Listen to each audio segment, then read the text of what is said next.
My name is Reverend Michael Capato, and I'm a minister in Detroit.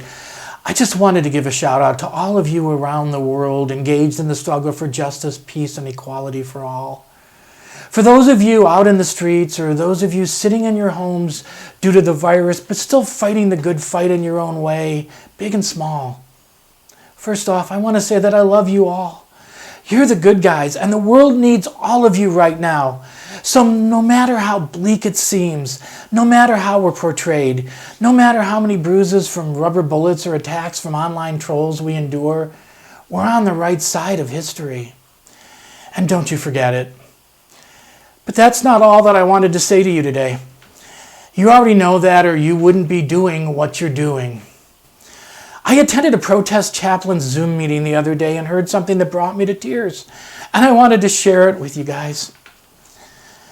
My message to you that although it doesn't seem like it, especially here in America, we're actually winning. I'm going to say it again. We are winning.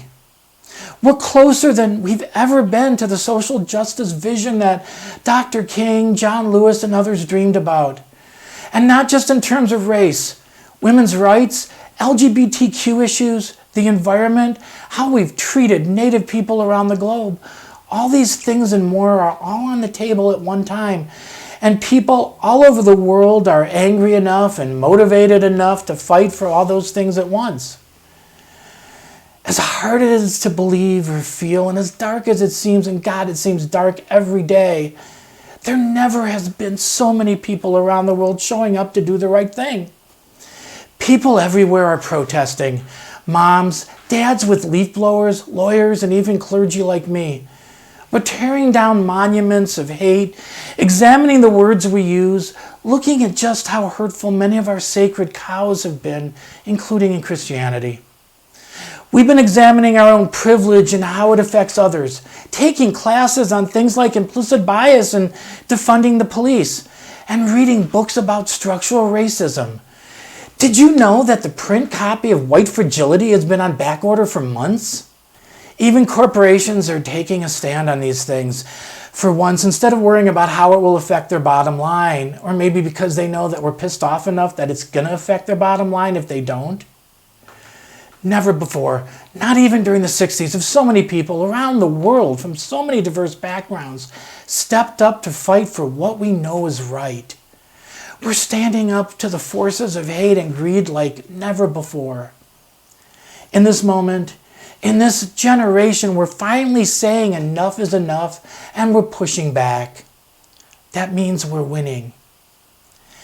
And although it seems that the voices of hate are as loud as ever, it's just the dying gasps of people who know that their backs are against the wall, and that change isn't just going to come someday.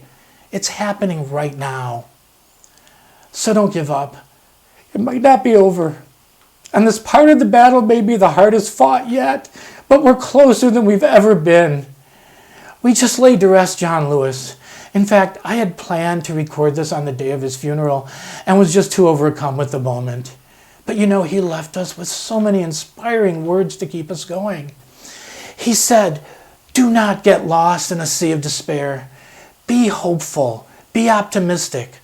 Our struggle is not the struggle of a day, a week, a month, or a year. It's the struggle of a lifetime. Never ever be afraid to make some noise and get in good trouble, necessary trouble." He wrote an editorial for the New York Times that was released on the day of the funeral. And if you haven't read it, I encourage you to do so. It's powerful. It gives us enough to keep going.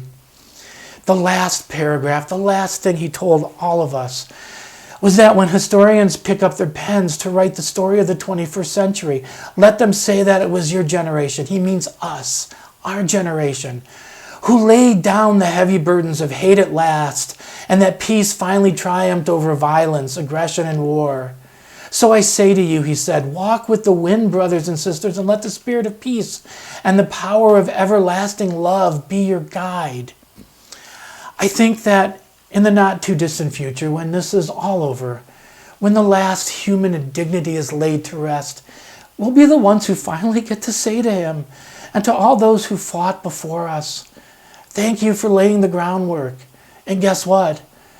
We've done it. We've won. Until then, my friends, walk with the wind. Keep walking toward the wind, and above all, keep making good trouble. Bless you all.